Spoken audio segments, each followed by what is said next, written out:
इंदौर से करीब 30 किलोमीटर दूर महू तहसील के हासलपुर गांव में पहाड़ी पर स्थित महर्षि जमदग्नि की तपोभूमि तथा भगवान परशुराम की जन्मस्थली जानापाव के रूप में प्रसिद्ध है। पहाड़ी पर बने प्राचीन मंदिर तक पहुंचने के लिए घने जंगलों और पहाड़ों के बीच बने रास्तों को पार कर जब जानापाव पहुंचते हैं तो आपको आध्यात्मिक अनुभूति और प्रकृति के बिल्कुल करीब होने का एहसास होता है। इसके साथ ही भगवान परशुराम की जन्मस्थली से इतिहास को जानकर आपका मन आनंदित हो उठता है। खबर मध्य प्रदेश के साथ आप भी चलिए धार्मिक स्थल जानापाव की यात्रा पर।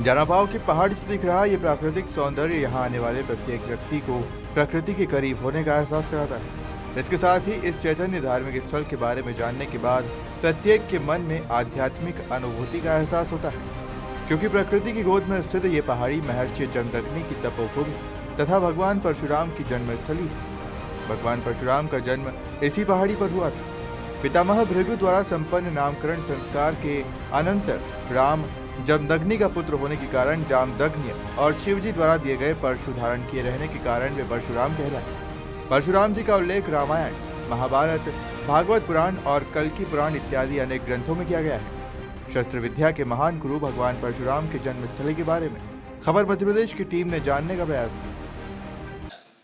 इंदौर के आसपास का जो क्षेत्र है वो देवभूमि या यूँ कहें कि धर्मस्थली के रूप में तमाम धार्मिक स्थल मौजूद हैं। आज हम हैं जानापाव में। जी हाँ, भगवान परशुराम की जन्मस्थली से कहा जाता है। काफ़ी मान्यताएं और हज़ारों की संख्या में श्रद्धालुओं का एक यह काफ़ी यहाँ आना होता है और काफ़ी वो इस स्थान को मानते हैं, क्योंकि चैतन्य कहा जाता है, क्योंकि क्यों ना कहा जाए, क्योंकि ये भगवान परशुराम की जन्मस्थली है। हमारे साथ आज इस जन्मस्थली को लेकर किस तरह की यहाँ की कथा है, किस तरह का यहाँ का इतिहास है, उसको जानने की हम भी कोशिश करेंगे। हमारे साथ हैं यहाँ के गुरुजी हीरानंद बाबा जी, उनसे जानते हैं और चर्चा करते हैं कि इस जन्मस्थली को लेकर किस तरह का इतिहास है। मुझे निश्चित तौर पर इसे भगवान परशुराम की जन्मस्थली कहा जाता है। कैसे कुछ इस इतिहास पर प्रकाश डालिए। इतिहास ये त्रेता युग का समय था। त्रेता युग में जो सप्त ऋषियों में से एक जमदग्नि ऋषि है, उनका ये तपोस्थल है। जमदग्नि ऋषि और रेणुका माता यहाँ उन्होंने तपस्या की। तपस्या करने के बाद यह भगवान परशुराम का जन्म हुआ, जो 24 अवतारों में से 6वां अवतार है और 8 कला से है ये। और त्रेता के आरंभ में हुए, राम जी अंत में हुए और ये परशुराम भगवान त्रेता के आरंभ में हुए थे। सतयुग समाप्ति, त्रेता के आरंभ में परशुराम भगवान यहाँ जन्मे थे। जमदग्नि ऋषि का ये आश्रम था और विंध्याचल पर्वत है ये। विंध्यवासिनी से यहाँ तक यहाँ उसकी समाप्ति होती है, विंध्याचल पर्वत की। और ये चंबल नदी का यहाँ से उद्गम स्थल है, जो महानदियों में से एक है। और यहाँ कार्तिक पूर्णम और पितरों मास को 2 मेले लगते हैं साल में, और श्रावण मास में पूरा यहाँ भीड़ लगती रहती। और ये कुंड ब्रह्म कुंड, जहाँ कोई भी बाहर बाधा, प्रेत बाधा, उसका निवारण होता है और जो मानसिक संतुलन जिसका बिगड़ा हो वो भी ठीक होता है। तो यहाँ की ऐसी मान्यता है। जानापाव पहाड़ी से 7.5 नदियां निकलती है, जिसमें चंबल, गंभीर, अंग्रेड़, समरिया नदी सहित अन्य नदियां शामिल हैं। और यहाँ पे कहा जाता है कि 7.5 नदियों का भी है, तमाम यहाँ आसपास की नदियाँ हैं। चंबल की आपने बताया, और तमाम नदियों का भी संगम यहाँ से कहा जाता है। उस पर कुछ कैसे उनका संगम हुआ? ये पूर्व में नखेड़ी नदी है, पूर्व दिशा में नखेड़ी नदी है, और दक्षिण में यह कारम नदी है, और उत्तर में गंभीर है। ये 4 नदी तो इसी जगह से निकलती है। बाकी आगे से अजनार और चोरल 2 नदी और निकलती है। इधर से एक उमरा सुमरा करके और नदी निकलती है, आदि नदी। ऐसे करिए 7.5 नदी पूरे पहाड़ से निकलती है। अपने यहाँ से 4 नदी पर मुख्य निकलती है, जिनमें चंबल सबसे विशेष है। बात की जाए, बड़ी संख्या में श्रद्धालु यहाँ पे आते हैं, देश दुनिया से आते हैं, क्योंकि भगवान परशुराम को के अनुयायी या उन्हें भगवान जो जितने भी मानते हैं और उनके अनुयायी हैं, बड़ी संख्या में देश विदेश से आते हैं। ऐसे में मेरे मन की भी एक बात है कि भगवान परशुराम जी की यहाँ पर कहते हैं जन्मस्थली है। इसके अलावा और क्या विशेषता है इस यहाँ स्थान की? यहाँ की विशेषता साल में तो 2 मेले लगते ही हैं और सावन मास पूरा यहाँ अभिषेक लोग करते हैं, कावड़ भर के यहाँ आते हैं और जल चढ़ाते हैं, जल अभिषेक करते हैं। और गुरु पूर्णिमा पे यहाँ हमारे यहाँ भंडारा होता है, दोनों नवरात्रि होती है। अक्षय तृतीया को भगवान परशुराम का उत्सव मनाते हैं, 5 दिन का वो यज्ञ भी रखते हैं। अभी लॉकडाउन से 2 साल से वो पेंटिंग था, नहीं तो हम साल में 5 दिन का यज्ञ रखते हैं परशुराम भगवान की जन्मस्थली के उनके जन्म के उत्सव में। सर गुरुजी भी हैं आपके जिन्होंने यहाँ पे आए थे और इस स्थान को चैतन्य किया। उस वक्त तो जंगल था, अब तो बड़ी संख्या में यहाँ चहल पहल भी है, श्रद्धालु आते हैं, बड़ी संख्या में धार्मिक स्थल के रूप में देश भर में विख्यात भी है।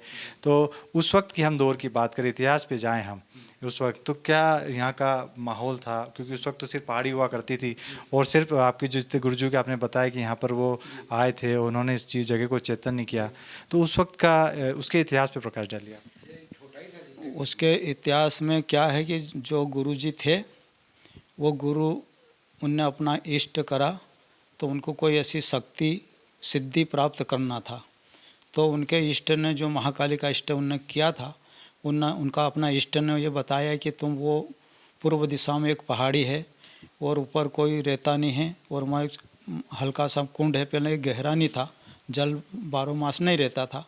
हमारे वो गुरु की कृपा थी, जो गुरु के गुरु दादा गुरु जिसको बोलते, उनने यहाँ गुड़ खा के 6 मास तक पूरी तपस्या करी और बिगर जल से।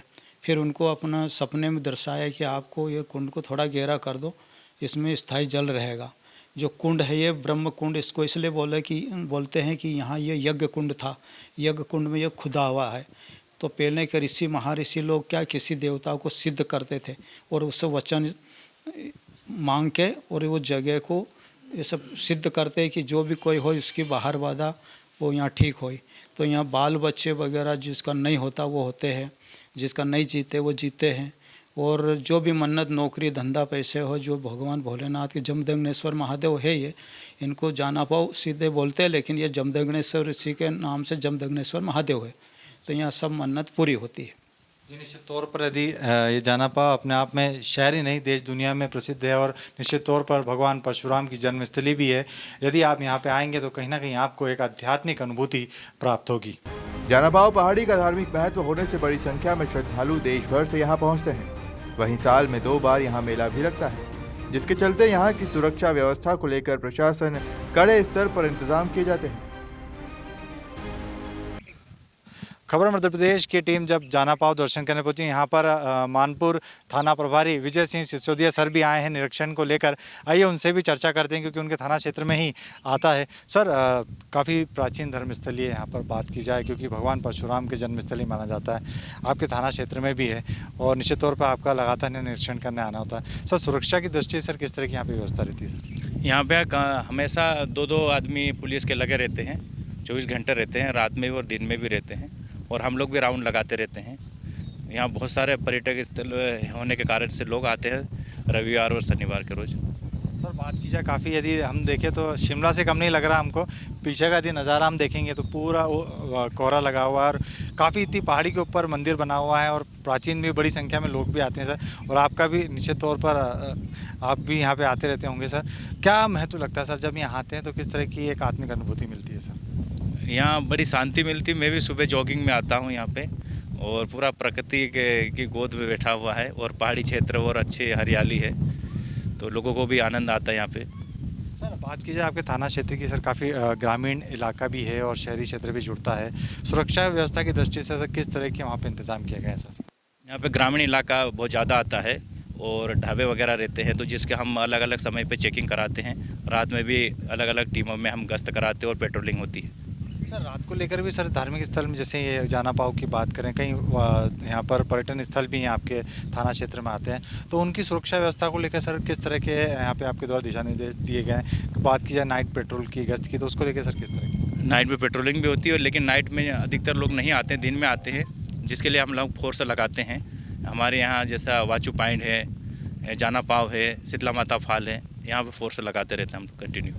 निश्चित तौर पर जिस तरह सर ने बताया कि ये जो धार्मिक स्थल है यहाँ पर लगातार वो निरीक्षण भी करने आते हैं और कहते हैं कि वो खुद भी सेहत के लिए काफ़ी रहते हैं, काफ़ी पॉजिटिव हैं, तो उनका यहाँ पर मॉर्निंग वॉक को लेकर भी आते हैं। निश्चित तौर पर जाना पाव ऐसे स्थान है जहाँ पर भगवान परशुराम का जन्म हुआ, जन्मस्थली कहलाई, और इंदौर शहर के पास है। निश्चित तौर पर यह मैं बार बार कहूँगा कि यदि आप यहाँ आते हैं तो एक आध्यात्मिक अनुभूति आपको प्राप्त होगी। निश्चित तौर पर देश विदेश में इस जन्मस्थली का एक अपना ही महत्व है, तभी बड़ी संख्या में लोग यहाँ पर पहुँचते हैं। कैमरा पर्सन गोल्डी के साथ जतिन ठाकुर, खबर मध्य प्रदेश, इंदौर।